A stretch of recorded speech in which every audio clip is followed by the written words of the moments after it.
Hi friends, ఈ video అస్సలు miss కావద్దు. శ్రీ వెంకటేశ్వర గానామృతాన్ని నేను పాడాలనుకుంటున్నాను. ఈ గానామృతాన్ని మనము 3 శనివారాలు కానీ 5 శనివారాలు కానీ పాడుకోవడం వల్ల మన కోరికలు తీరుతాయి, మన మనసు ప్రశాంతంగా ఉంటుంది, మన కష్టాలన్నీ తీరుతాయి. నాకు ఈ పుస్తకము చూసిన తర్వాత నేను చదువుకోవడం మొదలుపెట్టానండి. నాకు కొన్ని కష్టాలైతే తీరినాయి, మనసు ప్రశాంతంగా ఉంది. అప్పుడప్పుడు నేను చదువుకుంటూ ఉంటానన్నమాట. అది నేను వీడియో రూపంలో ఇందులో పెడదాం అనుకుంటున్నాను. ఇందులో పార్ట్స్ కింద ఇచ్చారండి. ఒక్కో పార్ట్లో కొన్ని శ్లోకాలు ఇచ్చారు. ఆ పార్ట్స్ని ఒక్కొక్క పార్ట్ని ఒక్కో రోజు పెడదాం అనుకుంటున్నాను. మీరు రాసుకుని పాడుకోండి, లేదు మీరు విన్నా కానీ మంచిది. ఒక్కసారైనా మనం ఈ కళ్యాణాన్ని పూర్తిగా వింటే మన జన్మ తరించినట్టేనండి. శ్రీ వెంకటేశ్వర గానామృతము పాట రూపంలో ఉంటుందండి. ఇందులో శ్రీహరి వక్షస్థలమును తన్నిన భృగు మహర్షి గురించి, అలాగే రెండో పాటలో లక్ష్మీదేవి భూలోకానికి రావడం గురించి, మూడో పాటలో లక్ష్మీదేవిని వెతుకుతూ నారాయణుడు భూలోకానికి రావడం గురించి, ఇలా పార్ట్స్ కింద అన్నీ ఇచ్చారండి. ఒక్కో పాటలో కొన్ని శ్లోకాల కింద ఇచ్చారు. అలా నేను ఒక్కొక్క రోజు ఒక్కో పాటని పాడుతూ ఇందులో పెడదాం అనుకుంటున్నాను. మీకు నచ్చితే లైక్ చేయండి. ఓం శ్రీ విఘ్నేశ్వర రామాయ నమః.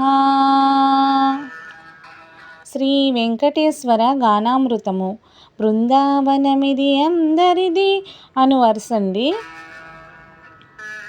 వెంకటేశుని చరితము వింటే పాపములన్నీ తొలగు గదా. 7 కొండలు ఎక్కినంతనే మనసే పరవశముందు గదా. వెంకటేశుని చరితము వింటే పాపములన్నీ తొలగు గదా. 7 కొండలు ఎక్కినంతని మనసే పరవశముందు గదా. మనసే పరవశముందు గదా. వైకుంఠమున భృగువు శ్రీహరి వక్షస్థలమును తన్నుట. వైకుంఠంబున పాలకడలిపై శ్రీ మహావిష్ణువు పవళించా.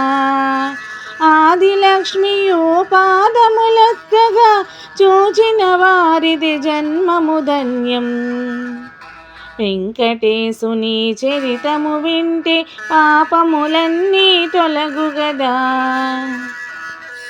ఆ సమయంబున భృగుమునీంద్రుడు వైకుంఠంబున రుదెంచే.